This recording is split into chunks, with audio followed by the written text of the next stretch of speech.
그날은 평소보다 빠른 퇴근이었지만 현관을 들어서는 발걸음은 유난히 무거운 그런 날이었습니다. 다녀왔어요. 어서 와. 당신 얼굴이 왜 그래? 무슨 일 있어? 20년 가까이 함께 살았기 때문인지 아내는 제 기분도 금방 알아차리더군요. 당신 혹시 발령 났어? 아내는 단번에 제 상황을 알아차렸습니다. 해외 발령이 많은 회사 특성상 언젠가는 이런 날이 올 줄 알고는 있었지만 막상 확정되니 마음이 착잡했습니다. 볼리비아라니 엄청 먼 나라네. 올해 말 출국이야. 사실 외벌이인 저에게는 선택권이 없었습니다. 가기 싫어도 멀어도 가야만 했죠. 언제까지 있어야 된대? 지사가 자리 잡을 때까지. 언제 들어올지도 모른다는 소리네. 잠시 침묵이 이어진 뒤 아내가 머뭇거리다 입을 열었습니다. 여보, 우리 지유 내년에 고3인 거 알지? 아내의 그 말이 아니더라도 애초에 온 가족이 함께 이주할 수 있다고는 생각하지 않았습니다. 걱정 마. 연봉은 많이 오를 거야. 당신 생활비도 지금보다 2배는 더 줄 수 있을 거고. 그게 문제가 아니잖아. 가족이 헤어져서 살아야 하는데. 한참 말이 없던 아내가 문득 쓴웃음을 지으며 꺼낸 말은 제가 전혀 예상하지 못한 말이었습니다. 이 집은 팔아야겠다.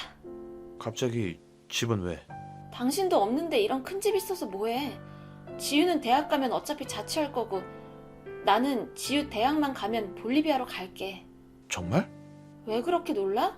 그럼 내가 계속 당신을 지고 반대편에 혼자 들 줄 알았어? 순간 정말 내가 결혼 하나는 잘했다 싶더군요. 우리는 그렇게 아파트를 처분했고 가지고 있던 금융자산을 모두 털어서 훗날 안정적인 노후를 위해 제법 가격이 나가는 상가를 구입했습니다. 그런데 계약을 앞두고 아내가 이런 말을 하더군요. 여보, 이 상가 내 명의로 하면 안 될까? 처음엔 좀 당황했습니다. 그런 이야기를 한 번도 한 적이 없었거든요. 명의를? 들어보니까 명의자가 해외에 있으면 계약할 때 이것저것 번거롭더라고. 갑자기 임차인을 새로 구하게 되거나 하면 말이야. 그래, 그렇게 하자. 어머, 정말? 부동산 중개인은 그렇게 하면 세금도 더 나온다며 말렸지만 그런 건 중요하지 않았습니다. 그냥 그때는 아내 명의로 해주고 싶었어요. 고마워, 여보. 고맙긴. 어차피 부부는 일심동체 아냐? 기뻐하는 아내를 보니 흐뭇하더군요. 별거 아닌 걸로 괜히 까다롭게 굴지 않길 잘했다 싶었죠. 그리고 다음 달 저는 볼리비아로 떠났습니다. 새로운 나라에서 적응하는 건 생각보다 쉽지 않았어요. 하지만 가족들을 생각하며 견뎠고 주말마다 길게 하는 영상통화가 생활의 낙이었습니다. 그래도 시간은 쏜살같이 흐르더군요. 딸은 대학에 들어갔지만 다시 반수를 했어요. 상황이 그렇게 되자 아내는 한국에 더 있을 수밖에 없었어요. 여보, 미안해. 1년만 더 기다려줘. 그래, 애 대학이 더 중요하지.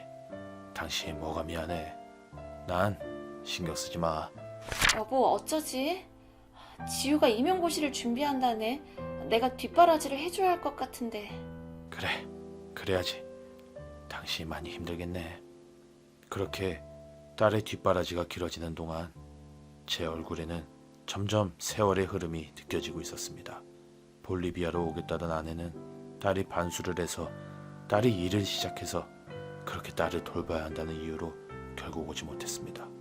그렇게 10년 가까운 세월이 흘렀어요. 그런데 문제는 언제부터인가 문자를 보내도 답장이 없고 전화를 해도 잘 받지 않더군요. 언제부터였을까요? 뭔가 잘못되고 있다는 느낌이 들었습니다. 세월은 속절없이 계속 흘러갔고 저는 드디어 볼리비아에서 한국으로 돌아왔어요. 그런데 가족 중 누구도 공항에 마중을 나오지 않더군요. 아내는 계속 연락이 되지 않았고 현재 거주지조차 알 수 없어서 저는 연로하신 어머님 댁으로 가야 했습니다. 딸에게도 연락을 시도했지만 돌아오는 건 냉담한 대답뿐이었죠. 그리고 얼마 후 올 것이 오고 말았습니다. 이혼 소장이었어요. 모든 이야기를 마친 의뢰인은 그간의 서러움이 폭발한 듯 눈물을 보였습니다. 제가 없는 동안 아내에게 무슨 일이 있었는지 전 모릅니다. 아내가 아무것도 말해주지 않았으니까요. 하지만 무슨 일이 있었든 이건 아니라고 봅니다. 저는 이런 대우를 받을 만큼 잘못한 게 없어요. 그렇게 의뢰인의 이혼 소송을 맡게 되었고 저희는 재판 준비에 들어갔습니다. 그런데 소송을 준비하던 중 예상치 못한 상황과 맞닥뜨리게 되었어요. 아내 명의의 재산이 한 푼도 없는 겁니다. 그 사실을 의뢰인에게 이야기했습니다. 상가를 팔았다고요? 네, 8개월 전에 매각한 것으로 되어 있습니다. 하지만 팔았더라도 매각 대금이 있을 텐데. 그게 매각 대금 전액을 타인에게 이체한 상황입니다. 의뢰인은 순간 온몸이 얼어붙어 아무 말도 하지 못했습니다. 혹시 친척인가요? 친척에게 이체했나요? 그런 것 같지는 않습니다. 그렇다면 역시. 의뢰인은 차마 다음 말을 잇지 못하고 한참을 침묵했습니다. 정말 허무하네요. 해외에서 제가 버틴 10년 넘은 세월은 대체 뭘 위한 거였을까요? 저희가 할 수 있는 건 의뢰인의 그 세월이 마지막까지 절망적이지 않도록 재판을 잘 준비하는 거였습니다. 그리고 부동산 처분 계약서, 계약금과 중도금, 잔금이 입금된 내역에 대해 재판부에 성명을 요청했습니다. 그리고 드디어 재판이 열렸어요. 이혼 소송에 앞서 상가를 매도했다는 것은 재산 은닉 의도가 있지 않습니까? 저희 의뢰인은 상가 가격이 하락세라는 말을 듣고 자산 보전을 위해 매도한 것뿐입니다. 그렇다면 그 대금을 당연히 재산 분할 대상에 포함해야 합니다. 상가는 공동 재산이었으니까요. 이미 해당 금액이 우리 의뢰인에게 없습니다. 없다고 해서 끝날 일이 아닐 텐데요. 본인의 재산에 강제 집행이 들어오는 것을 막기 위해 재산을 은닉하면 형법상 강제 집행 면탈죄에 해당합니다. 계속 발뺌하실 경우 저희는 형사 고소를 진행하려고 하니 모쪼록 잘 판단해 주시기 바랍니다. 우리 측의 압박에 상대방은 당황하는 모습을 보였고 결국 은닉한 재산에 해당하는 금액을 토해내는 방향을 선택했습니다.